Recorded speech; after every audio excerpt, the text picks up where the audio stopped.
know that they've not eaten. They've forgotten that they've not eaten. They don't even remember to eat. So it's a condition.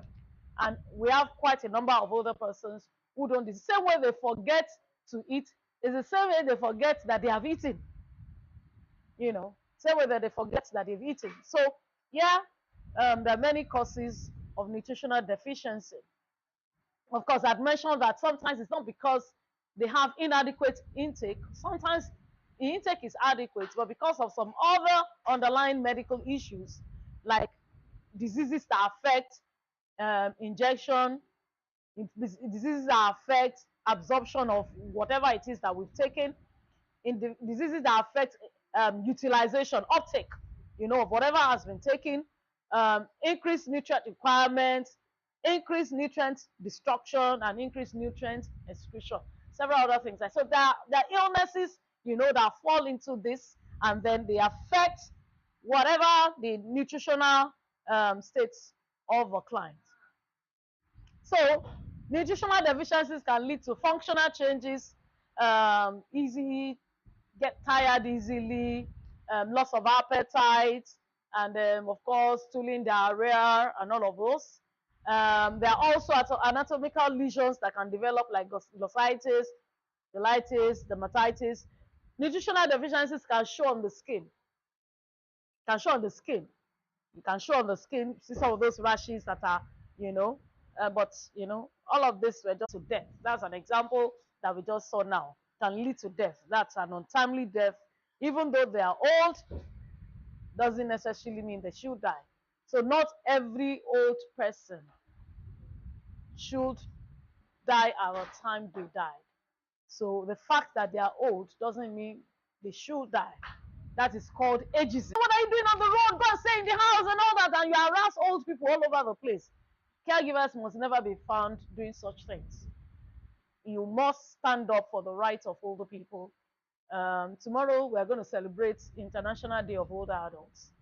So maybe during your break or so, you'll join us. You join us as we celebrate. It's about the rights of older people. Yeah. All right. So now let's talk about water. How important is water? Water is life. How many liters of water do you drink every day?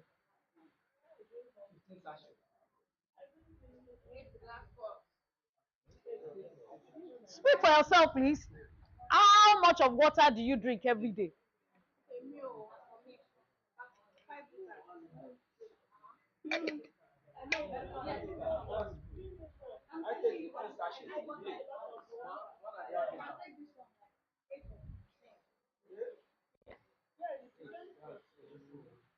You take that 8 or 15. Yes, but immediately I drink this or maybe 2 or 3, I'll go and urinate. Yes. Then I'll put it again. Yeah, so that's approximately 16 sachets. I take 15 a day. That's what I do every day. You take 15 a day. Is it a conscious effort, or that's what just realize that you naturally just take?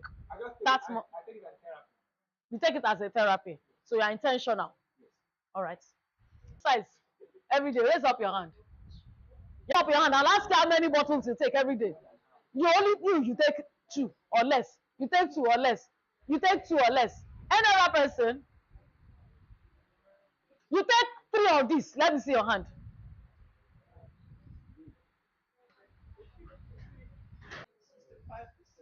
We'll do an average of 70%, okay?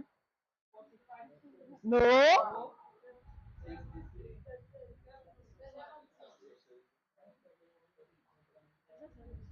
The human body consists of largely water. The human body consists of largely water. So all cells, everything is in water. You are expected to, if you do not take enough water, so anybody that takes 2, that's 1.5 liters a day, you're not doing your body any good. An average human being should take nothing less than 3 liters every day. And this is 4 of these bottles. So, yes, many times we forget to drink water. which is why for some of us to carry our water all over the place. You must be intentional. So the person that says I'm drinking 7.5 liters is an intentional thing. Water, like you've said, is life. Lack of water can kill. Lack of adequate water. So when you're not drinking enough water, you're not doing your body any good. In fact, you are harming your body. The sensation of thirst is often diminished in older people. They don't feel thirsty. You can say somebody says, I feel thirsty. Okay, she feels thirsty and she knows it's time for her to drink water. Old people might not feel thirsty. So most times they don't even feel thirsty. In addition, many other people limit their fluid intake intentionally. Why? Because of frequent urination. They don't want to go through the stress of going to the bathroom. If you know how much it takes them, the energy that they have to use to carry out activities. So it's a lot. So rather than that, they'll rather save their energy and sit. So if they need to go to the rest, they want to reduce it. So they want to minimize their trips to the bathroom because of mobility issues as well. And many times, this leads to what we call insufficient fluid intake by these people. Remember, we're looking at older people. It leads to, and many of them, I can assure you, many of the older adults, many of our elderly people, they don't drink enough water. Let me tell you this story. Many years ago, I got a call. A person said, Dr. Odunsi, I need you to help me see my dad. I just got a call from home that, dad is in a situation. And honestly, at that time, I could not make it to the place. So I said, I'm not able to do today. But from what she described, I had an idea that I think this man might be dehydrated from what she described. So I called one of my staff and I said, can you just go to this place? When you're going, the description fits into what I think is dehydration. But see, just go there, go with your rehydration materials, look at him, assess him, and then let's just rehydrate. And she got to the home. The man was almost unconscious. In fact, he was unconscious, not almost. He was unconscious. He was already on the floor and all of that. And so she got there, saw him, and she just set the line and put the first fluid. At the end of the first pint, man opened his eyes. What am I doing here? Who are you? The children that thought he was dying started jubilating. He has come back, he has come back, he has come back. Before he got into that, he started talking irrationally. He was saying all sorts of things that did not make sense and all of that. So of course, naturally, the children thought, daddy is going, daddy is going, daddy is going. Daddy is going. He almost went, but thank God for the timely intervention. He didn't go eventually until like maybe 5-7 years after. But he will have died that day. That's the power of water. Ordinary water. He has not been drinking enough water. He got into the situation and then, so water is essential. So many times when you see clients, sometimes they become, we call it delirium. They start saying all sorts, they start even losing sensorium and almost becoming unconscious, slipping into sleep, coming out, and you're wondering, why is mama so drowsy? Has this person been taking enough water? Many times they'll say they don't want. But you as a caregiver must find a way to ensure that your client takes water, sufficient water on a daily basis. All of them might not be able to take 3 liters, no doubt. But that they take a 1.5, a 2 liters every day is necessary. So if you are on a care and your client gets dehydrated on you, you are a careless caregiver. So your client should not become dehydrated under your watch. You must find a way to ensure that clients get enough water. I don't know if maybe remember. I remember we had a client that we used to give him water, spoon. We use spoon to give him water, and we'd stand. You give him maybe 20 spoon every now and then, so that yes, he may not be able to do, but at least just keep getting the water. It's asking for you, caregiver, but you see, it's what has to be done. Dehydration is a very common problem with older persons, and it is associated with elevated body temperature, low blood pressure, yeah, constipation, mental confusion, headache, irritability. So these are the things that you see that make you think that this might be what is happening to this man, this might be what is happening to this woman.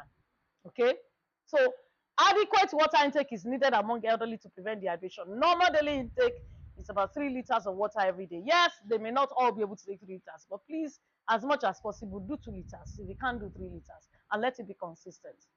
Let it be consistent. There are days that so how do you ensure that your clients take water? Do you want to ensure? Do you want to offer them water from time to time? Don't wait for them to tell you they are thirsty, they want water. It's part of your aim of care that this client of mine must take this quantity of water on a daily basis. So you offer it to them. Don't wait. Early in the morning, give them a glass of water. As they have breakfast, give them water. As they finish, give them water. Intermittently, give them water. And make sure that the water is kept by their side, so that they'll remember and you continue to sip that water. In fact, what you can do is that we can have a measurement. You can say, okay, if there's a jug, if there's this bottle, you fill it on a daily basis. This water is for today. Grandma, grandpa, this is our water for today. You understand? Some people, it won't work. You understand? It won't work that they are seeing it. So you might have to keep it somewhere, and you know that, okay, you are the one that know that this is how far we have gone, and it's 12 o'clock. We haven't done so well with this water. So you need to know that you need to offer them more water. You know that you shouldn't give them too much water towards night time. All right, so that they can sleep well.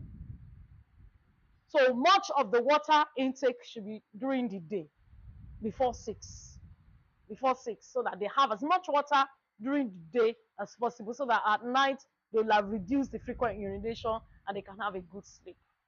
If they are on incopads, beautiful. It helps the kidneys eliminate the metabolic waste and the toxins from drugs and general body well-being, and for general body well-being. So that is why you must be well hydrated, so that, because urine is basically passing out excretion and toxins from the body. Because if you are not taking enough, you are not flushing out enough. If you are not taking in enough, you are not flushing out enough. So inside the body, you begin to accumulate toxins and all those funny, harmful substances in our body. So even for you as a person, it's absolutely very, very, very, very important. The use of calcium, because with increasing age, for as many of us that were part of the aging process or challenges of older adults and all that, that with time, over time, there is loss of calcium, bone mass, and all of that. So the doctors can put them on calcium for replacement to help to replace bone loss and all of that. So adequate calcium can reduce the rate of bone loss in older people, taken together with vitamin D. But all of these are things that the doctors, would recommend at the time. Of course, in talking about nutrition, you have to be very careful what kind of nutrition it is. So we're talking about more of fiber. Fiber contributes to bowel health and management of blood sugar and cholesterol levels. Absolutely very important. Additional fiber diets may decrease the risk of heart diseases, type 2 diabetes, hypertension, and diverticular disease in older adults. Can somebody mention the common ailments in older people? Common conditions, common medical conditions in old people. One, high blood pressure, constipation, stroke, dementia, diabetes, blindness. Yeah, very good.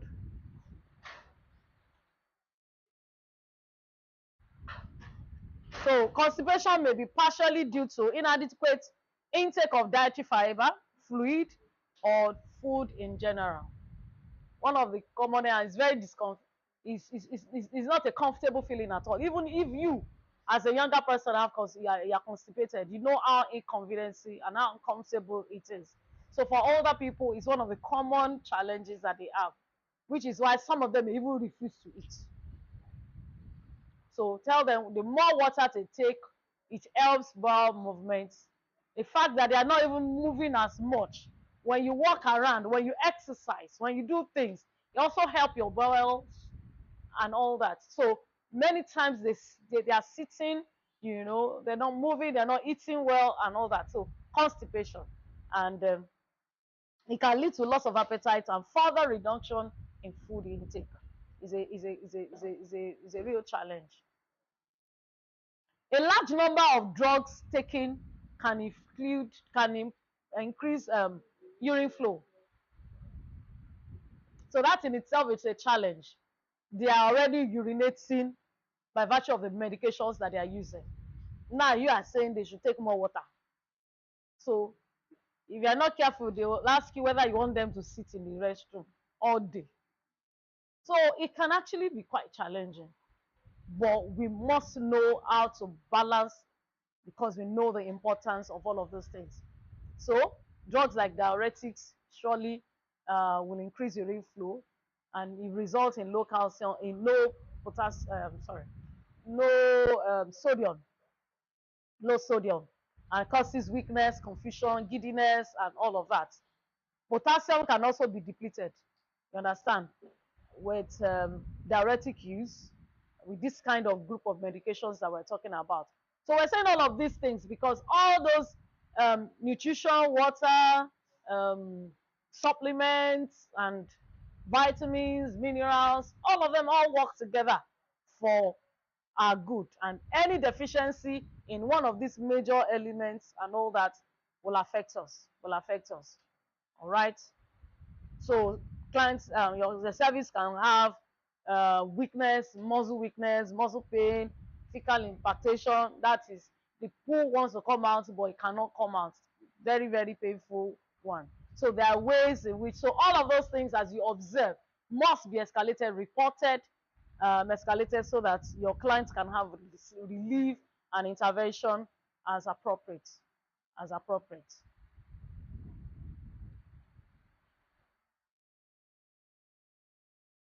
This is what your plate is supposed to look like.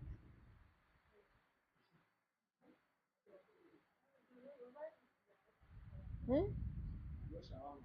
No shawarma. This is what your food plate is supposed to look like.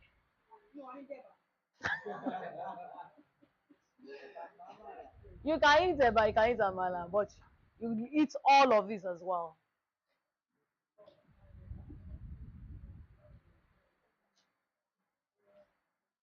So fruit and vegetables are known alkalizers. You know, even although they contain little calcium, they halt the urinary loss of these minerals from the bones. So when we take a lot of fruit and veggies, it helps us. It helps us a lot. It neutralizes the acidity in our body, you understand, and helps, you know, the body a great deal. Helps the body a great deal. Don't know what people are. Don't know what people are copying. Don't need it. You don't need it. We'll probably just give you. We're expecting the list from LSCTF. We'll probably just give you. Maybe we'll give you tomorrow. If the list doesn't come today, we'll give you. Regular consumption of alcohol can be toxic to bone cells and prevent bone from growing and rebuilding itself. So, of course, too much of everything is not good. Too much of everything is not good. We should understand that even with access to food, other adults may still suffer inadequate diet and nutritional deficiencies. May your food be your medicine and your medicine be your food. That's Hippocrates. Hippocrates. That has been said since 5th century. Now, exercise. Why is it necessary that we exercise? How many of us exercise as young people? What kind of exercises? Gym. You. Yes, mommy. How many of you exercise? What kind of exercise? Yeah, body builder. What do you do? Jogging. How regularly? Every day. Okay, so you jog this morning. It's a good habit. It's a very good habit. Very, very good habit. Very good habit. Because when you are older, you realize that it will have helped. And so one of the things that we'll do for older people is to help them to have a routine in exercise. Absolutely very good. And so for people who are younger and they exercise, they tend to live healthier. They tend to live healthier, and that's the truth. So it's something that that should be part of our lives, our habits. It should be a daily habit. It should be part of our routines. So because energy levels are very low many times with older people, sometimes some of them want to just sit down all day. Some just want to sleep, lie down all day. You understand? You keep saying grandma is very lazy, grandpa is very lazy. When you get there, realize that it might not just be laziness, just because it's a lot of work. You know, so but you encourage them to move around, even if it's just walking around the house 2 times, 3 times, 4 times, and all that. It promotes good health. Do you know that it even helps their mood? Yeah. It makes them feel better. So if they're having issues and all that, they're becoming irritable, cranky, and all of that, just let us walk around. Let's just do and all that. And for them, it's not, there are different kind of exercises, like you will get to see. We have chair exercises, we have bed exercises, we have stretches. And if there are people who love to dance, by all means, do a lot of dancing with them on a daily basis. Just let them dance. Let them dance. Dancing is absolutely fantastic. So they like to sing. So caregiver, you sing with them, dance with them, and all that. It's exercise on a daily basis as they're waking up, body stretches, massage, and all of that. Walking around the neighborhood, the house. Some of our clients will just go around the neighborhood. I'm not even talking about this facility. I'm talking about even in their homes. If they are in a secured estate and all that, just take them walk around. Can do that 3-4 times every day. Some people will do more. You know, I had somebody who walked to the water side, come back, walk back to the water side. Beautiful. And it makes them see things, and they come back, they are happier, they are healthier, and all of that. So exercise is a must as part of the daily routines of your clients. So you find what works for them. You find what they are convenient or they are comfortable with and what they love to do. All right? And so we should also make it part of our own lives growing up, so that by the time we get to that age, we'll not have so much of a problem. All right. That'll be the end of the slides. I thought it's a very short. See, thank you. Say thank you. All right. So it's lunchtime. Or you've had lunch. No wonder the thank you was. No wonder the thank you was so apt. All right. Any questions?